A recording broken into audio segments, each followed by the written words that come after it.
Saudara, artis kembali menjadi salah satu andalan partai politik untuk mendulang suara dalam pemilu 2024 mendatang.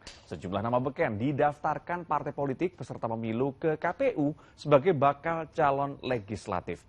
Bagaimana dengan kualitas para artis di Senayan? Kita diskusi bersama Reza Ramadansyah.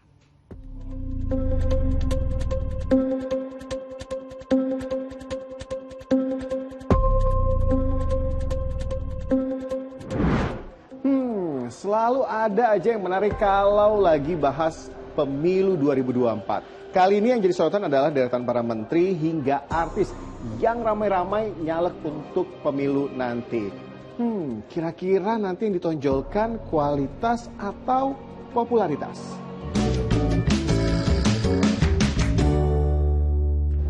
Nah, kontestasi untuk bacalek dalam pemilu 2024 nanti lagi-lagi akan diramaikan oleh artis tanah air. Ada wajah lama, tapi banyak wajah baru. Misalnya bacalek artis dari PAN, kemudian Nasdem, Gerindra, hingga PDIP yang memiliki bacalek dari kalangan artis. Banyak sih yang bertanya-tanya bagaimana dengan kualitas bacalek dari kalangan artis itu. Apakah benar-benar merupakan kader yang berkualitas atau justru hanya mengedepankan popularitasnya? Kalau menurut kamu gimana? Ya, selagi dia itu menjalankan sesuai dengan yang diberi amanah ke dia ya. Cuma kan sekarang juga banyak yang artis mungkin memanfaatkan kondisi dia dengan dia terkenal, itu memanfaatkan diri dia untuk menjadi anggota DPR gitu. Sebenarnya sih kalau mereka punya kualifikasi sih nggak apa-apa ya, tapi yang aku lihat ini tren-trennya memang saat ini mereka tuh ya cuman karena aji mumpung punya nama aja sih.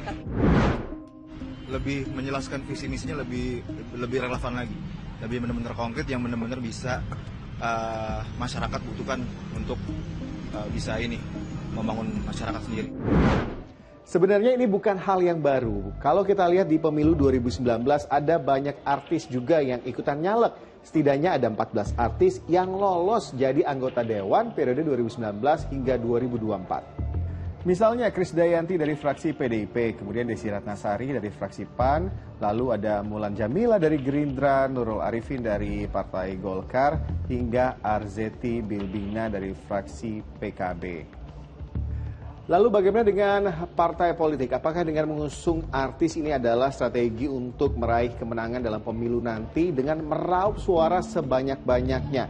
Dan bagaimana pula dengan kinerja para artis yang saat ini duduk menjadi anggota dewan?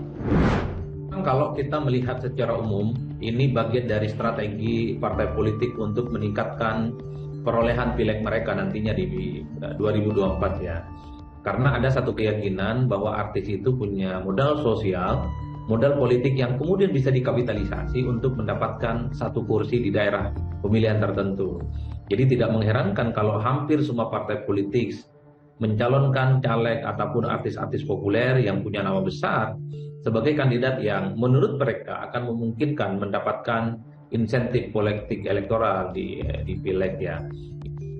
Karena pada prinsipnya soal apakah punya kinerja bagus ataupun tidak bagus, ini kan sangat tergantung bagaimana sang artis yang kemudian terpilih menjadi anggota dewan ditempatkan dalam posisi-posisi strategis ataupun tidak.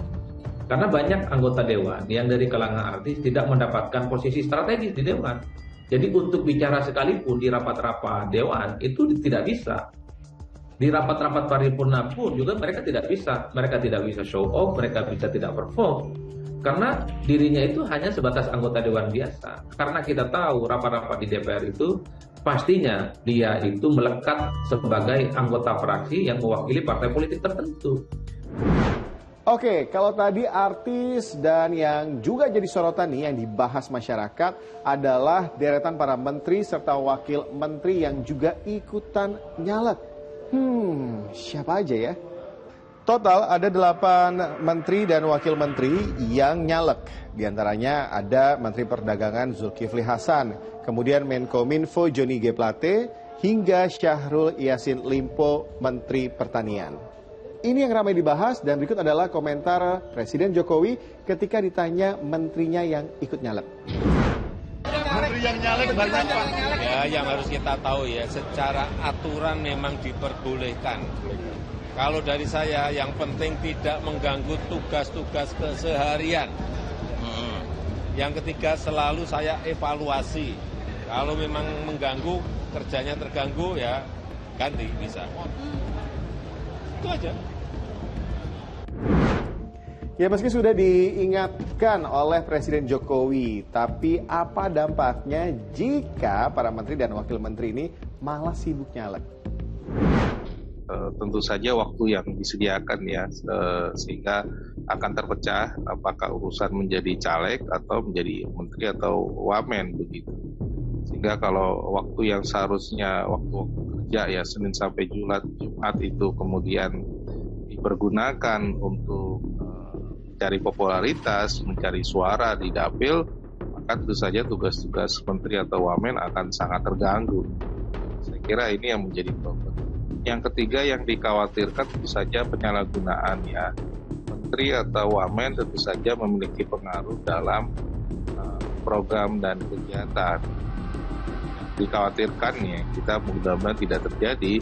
Yang dikhawatirkan adalah dengan posisi yang sangat strategis itu bisa mempengaruhi alokasi anggaran yang cenderung untuk wilayah dapil di mana menteri atau wamen nanti akan dicalonkan. Yang paling top adalah mereka